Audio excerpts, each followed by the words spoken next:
Hello everybody, Accureye here, and welcome back to another Street Fighter video and another Accureye Talks video. In today's Accureye Talks video, I figured we'd talk about why it's a kind of important to learn the trials or practice trials on fighting games, or if they are available. Now, this will be a bit of a shorter video than usual because I really don't think there's a whole lot to talk about here.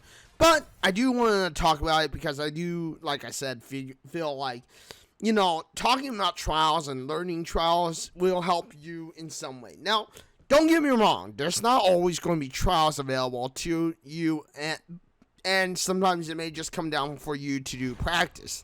But I feel that when there is a challenge mode or a trial mode or a challenge combo, whatever you want to call it, or whatever it's called, it's good to get an idea of and do it because it does give you an idea for playing your character.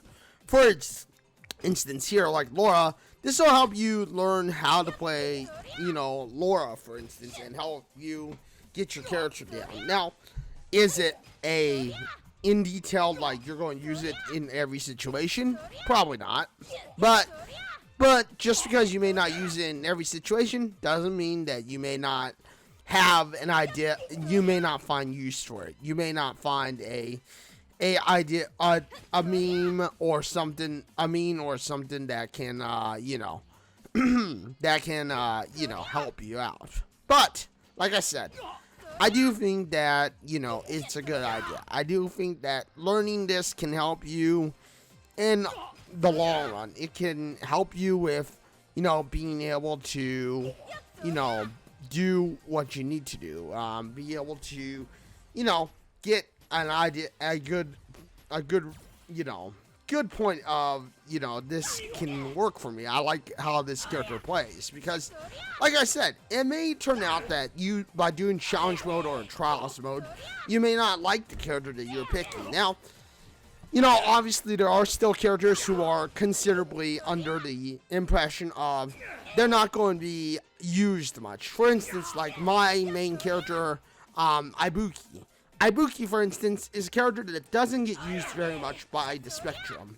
And the reason, of course, she doesn't get used by the Spectrum is because, she's Ibuki. She's just not a very widely known character. She's known to be a pretty good character, but she's also known to be a character who has to earn her wins, earn her stripes. And, because of that, it is a point of she's just not your typical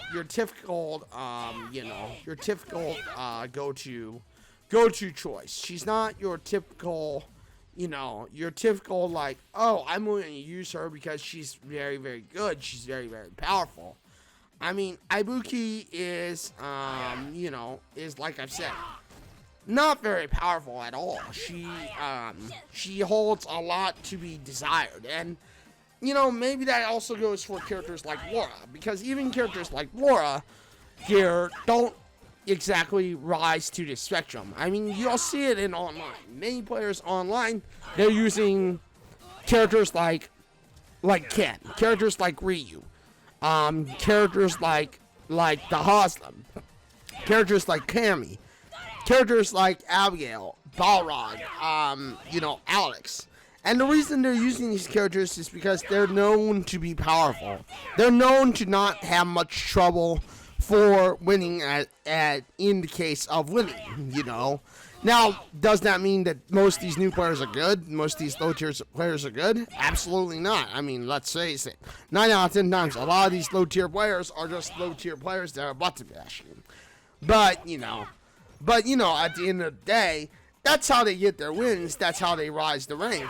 They don't look at trials or anything like that because they don't think that it's necessary to look at how their character works. But I would argue, as a competitive player, that knowing your character is better than not knowing your character and just kind of going, oh, I'm going button mash. Hey, look, I'm the best player ever because I got this high rank. Again, the rank doesn't really matter. You're going to find that when you get into tournament players and tournament styles, characters and players are just, yeah, they're not good. They're just like, oh, well, crap, you know, crap. I got beat for somehow, and now it's like I did all that work online, and it's like this is nothing like. And you know, some players who only play online are kind of like, they go into a tournament thinking, oh, I'm the best online. There's no way I'm not going to be the best offline. And let's face it, 9 out of 10 times, you may not be as good as you think you are offline because, you know, online you have factors going into it. And while I want to talk about these factors in a separate video, I'll mention a few factors right now that could go into it. One is your lag or latency.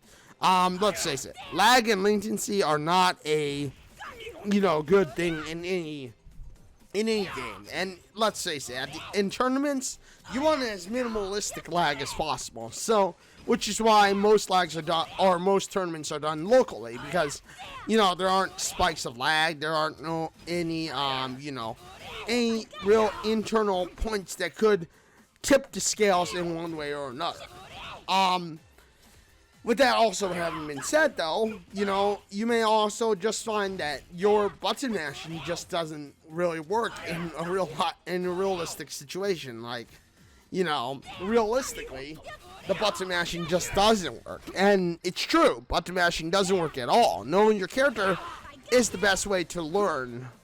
But at the end of the day, that it is what it is. And, you know, learning through trials, learning through practice mode, figuring out, looking at the frame data and stuff is always a good idea, and it can help you in some way. But, you know, as I've found, learning via challenge modes, or challenge combos, trials, or whatever, you know, I feel that that's personally the best way to learn and to get through the situation. And, you know, with that being said, I mean, I don't really have much more to talk about on this. Hopefully, though, this small video has helped you at least understand and get a better idea of, you know, why I take so much time to do trials and stuff, and sometimes I just get frustrated online because, let's face it, I get frustrated online because, let's face it, 9 out of 10 times, we got button mashers. And while I'm also analyzing button mashers and stuff all the time, I feel that just the analyzation of button mashers makes me a little edgy. And, you know, I think that might be what makes me a little bit on the edge of frustration and just in general, of course, just, you know, being, you know, not so keen on the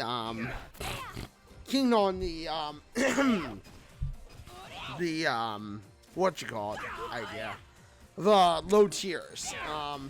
But you know, that's what it is. Either way, I mean, like I said before, this was probably going to be a short video because I know there's not a lot to talk about. This topic doesn't have a whole lot to talk about. And with that being said, thank you everybody for joining me today. Thank you for watching. Thank you for being on the, you know, watching the video and being part of the channel. And, yeah, if you like this video, you know what to do. Hit the like button, get subscribed, hit the bell notification because I know you want to know when my next video drops next. Thank you everybody for joining me today. Thank you for watching this video.